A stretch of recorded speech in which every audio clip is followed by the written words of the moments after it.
love, and longing.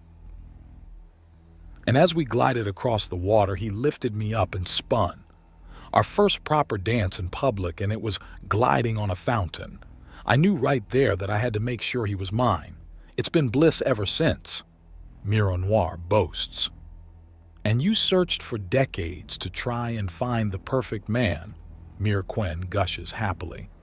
Clearly she has some dreams of romance, and this has tickled her fancy. And it's the first human you meet, of course.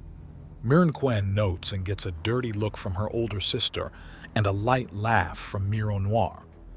I've seen their training. I understand the standards he holds himself to. The undaunted humans are the equivalent of battle princesses of their own species.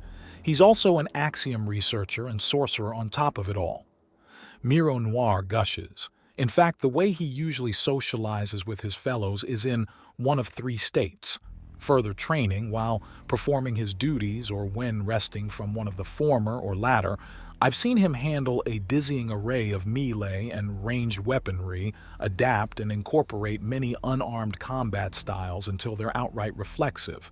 And I've seen him refine his axiom techniques until, well, the video is a little much for being viewed at the table. Oh, so he's a scary one. He can be. The children caught a bare glimpse of his technique and thought all of Serbo was dying, Mironoir says. Thankfully, my Vernon is the very image of axiom control, and while it was frightening and painful, there was little in the way of true injury and not even a hint of death from his efforts. Then the problem you came here to speak to about is contained, isn't it? I can't imagine much would survive the attention of a sorcerer of any caliber, let alone one that was basically a battle princess beforehand. Ah, but that's the thing, he wasn't looking to kill. He wanted to prevent killing, and he accomplished his goal. Mironoir notes and Mirquen nods. Of course, but again, after the attention of a sorcerer. Do you really think they'll be so foolish as to keep up their feud? Is an exile really what's needed? Mirquen asks. Well, the problem with feuds is that they feed into themselves, isn't it? Mirquen asks. It would be wise to separate them in order to make it, if not impossible, then at least difficult to keep feeding it. Which is my own opinion. My husband isn't completely certain, but he trusts my judgment. Trouble at home? Mirquen asks. Far from it, he has his opinions, I have mine. We respect each other, Mironoir says. He's uncertain if the adults of the families can ever truly be peaceful, that the hatred is too deep-seated and it will require the slow destruction of the entire generation for the madness to fade, that the only way to stop the feud is to keep the next generation out of it as much as possible. I have a little more faith in my fellow Apuk, but that's not to say his plan isn't a good one. Why do you care? You're a battle princess, a warrior. Shouldn't the idea of getting to knock the heads of idiots be nothing more than entertainment? Mirquen asks as she takes a sip of her wine. At this point, they were halfway down the bottle. A good fight is always wonderful.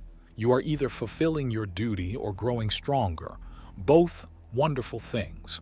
The Barless and Harcool are not capable of giving me a good fight. It would be a tedious chore to deal with them constantly, Mironoir notes. Now, excuse me? The waiter from earlier asks. Yes? Mirquen asks.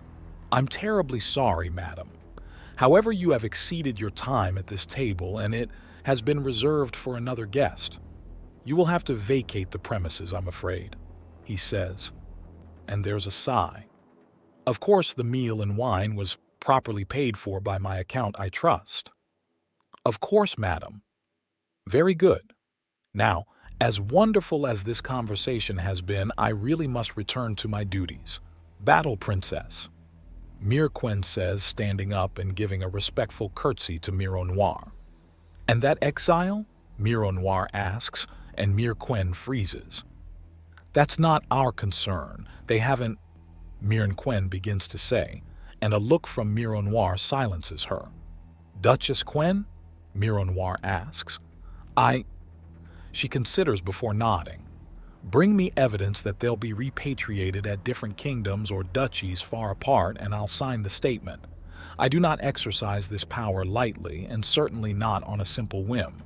Show me that this will save their lives, and I will work with you. Very well, then. Thank you for your time, good Duchess. I will see you again. Soon enough, Miro Noir says before lightly rubbing a blooming flower that had been woven into her hair. At the signal, Vernon pulls her back through to him with a wood walk. I sense nothing, Mirquin states with her eyes wide. So, her husband was listening the entire time. Clever, Mirquin notes as she narrows her eyes. Did you enjoy your trip? Vernon asks her as he pulls Miro Noir close and comfortingly. I did. And how are things going to work out? He asks her. The Duchess will work with us on the condition that she's not simply casting out the Barleys and Harcool without anywhere to go. So we need a place for both of them to settle, she says, and Vernon hums a little in thought. That should be doable. Especially, Vernon is cut off by the sound of a fussy baby. Both of them move to see what's wrong now. No Dock City. We got there fast, but there was still a loss of life. We could put either the Barleys or Harcool there, and if we direct their energies into the local militia, they should be too busy to hunt down the other. It also gives us an excuse to keep checking on them if they're in Little Cal's Tarn's hometown, Miro Noir says as she gives Fina Noir a hug. She had apparently managed to twist herself into an uncomfortable angle, and to get out of it she ended up bunching her clothing and the cloth beneath her into a small roll that had dug into her back. A silly thing that a squirmy little baby will do. If I recall my maps correctly, the barony of Liran is opposite. Its capital is Gallify. It may be a good place for the other family. Do you know anything about it? Vernon asks. I have some distant relatives there. A cousin's cousin. Her name, it's been many years. Erna Noir. She's on the board of a local business. Furniture manufacture and distribution, I believe. It's Swept Horn Limited. Is their logo the 3 first letters in Cinder Tongue with a pair of horns off the S and L? Vernon asks as he gives a quick check on all the girls. They're all plenty happy, but he sniffs out a soiled diaper on one of them and picks up the little lady. Noir is better served being clean after all. I believe so. They're fairly successful, so it's not a surprise you've seen the logo. Miro Noir notes as she soothes Fina Noir a little more. A few more minutes with their girls and the babes are settled down with Vernon and Miro Noir cuddled up on an easy chair right next to them all. Then Miro Noir lets out a slight giggle. What's so funny? Vernon asks. We're stopping them from fighting, using discipline and separating them while making sure the Barley and Harcool are taken care of. We're almost taking them in as children. Miro Noir notes and Vernon lets out soft chuckle. Well, if they want to act like children, then we can accommodate them. Vernon notes before taking a sigh. Should we get some of the others to look into this, or will we be taking this ourselves? We can handle this, especially if your little scare keeps them apart long enough for everything else to be put in place. Miro Noir answers and he nods before scooching a little more into the chair and cuddling Miro Noir a little closer. Now, how do we get up from this? I don't want moments like this to ever end. It will be a tragedy, my love, but we'll have to stand and get back to work eventually. Miro Noir replies. By the way, is something wrong? No, I just lost my train of thought, Miro Noir says before smiling. You're too comfortable, you big sap. I'm too comfortable. When you have me considering staying in this chair with you forever, we have a saying on Earth, the pot calling the kettle black. Vernon answers and she lets out a soft chuckle. They just luxuriate with each other for a time, until there is a call for their attention from the babes.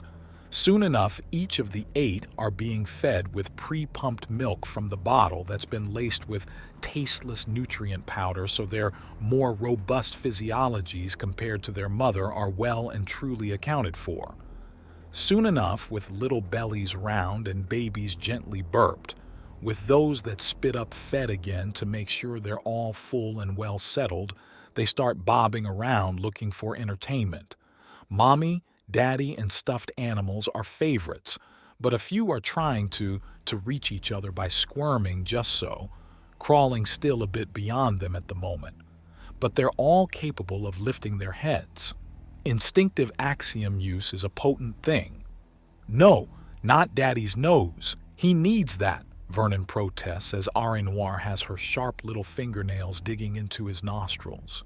She has good aim and is holding on to the little bit of dividing skin between them. He gives her a tickle for a distraction, and that only earns him a little pain as she pulls as hard as she can, which isn't very, but it's still annoying. "All right, that's quite enough," he says, gently holding onto her arm and running his thumb up her palm to force her tiny fingers open. He then pulls his head back and out of her reach. "There we are. Play a little nicer with Daddy, please. He's a very delicate man." Mironoir suppresses a snort at the sheer absurdity of the statement, prompting Umanoir to mimic the snort as best she can. "Indeed, Daddy's always saying silly things, isn't he?" "I'm a silly man. You should know this," Vernon declares in a goofy voice that has some gurgling giggles from Arinoir for an answer. "That's right. Daddy's a goofy." His face is too close to his eldest daughter and she grabs his nose again. Or rather, she tries as he pulls back and she sinks her tiny nails into his lower lip. "Again?" Arinoir giggles, likely from his tone, before she lets out a confused sound as his lip fades away and her fingers lose any and all purchase. "Ha! Nice try, but Daddy's too clever by far." "I'm sure this victory will long be remembered among sorcerer and battle princess both." Mironoir teases him. "As well it should be," Vernon replies before Arinoir lets out a yawn. "Oh, has the battle between good and evil tuckered you out? Admitting to being evil now?" Mironoir asks. "At least I'm honest," Vernon says, and she scoffs lightly. "So, do you think the children are ready to see me anytime soon, or it may be wise for you to stay away a little longer? Those little sorcerers really sent everyone into a terrible state when they caught a glimpse of things," Mironoir says, and he sighs. "I was going for scary, but it seems I overachieved." "You did. Then I'll be speaking with the mayor of Nodok about available housing and Baroness Uth Tyr to see if she'll be willing to repatriate one of the families, although not in that order," Vernon remarks before giving Ari a little tickle. "It's a bit of a pity, but it's better than more orphans or the feud getting worse." "Perhaps you should bring Koga along for that," Mironoir suggests, and he chuckles. "If he's not there already?" Vernon asks, and Mironoir nods. "Fair enough, but first, we need to get these little bundles of love and goodness to a nice little nap so Daddy has some time to get to work," Vernon says as he nuzzles at Arinoir before pulling his head back to prevent her from digging her baby talons into his face again. "She's going to get you again, and you know it." Mironoir chides him. "Oh, probably," Vernon admits. "My love? Yes? The Barless and Harcool families have been fighting for centuries. There are none alive today that remember a time before they were effectively at war. Whether it's cold or hot, they're at war. There's a chance that things might get worse if we separate them, that instead of attacking each other frequently, they'll build up instead, and if their children get caught in the middle of that, or even worse, inherit that madness. That's why they're here. Draw them out of the madness and see if it can be cured on the other side. If it cannot be cured, then we work and pray that it can be contained and made lesser. And if it does not, then we find another way. Who knows? Maybe time and distance is what's truly needed, maybe not. But I don't think it will hurt, and even if other answers are correct, this is still the best first step we can take." Vernon says. Why do you have so little faith in the separation? Mironoir asks. Air cars, spaceships, jump pads, teleportation. There are so many ways for them to find each other again and race to attack each other once more. It will just take one of the Barlees or Harcool spending about an hour, maybe two, to find the other family online and then loading up a group of angry sisters, cousins, and aunts into an air car and riding off to raid them and start the madness again, Vernon says. Then that's dealt with when it happens, if it happens. We need to see first. I know, I'm just bracing myself. Hope for the best, prepare for the worst. Vernon agrees.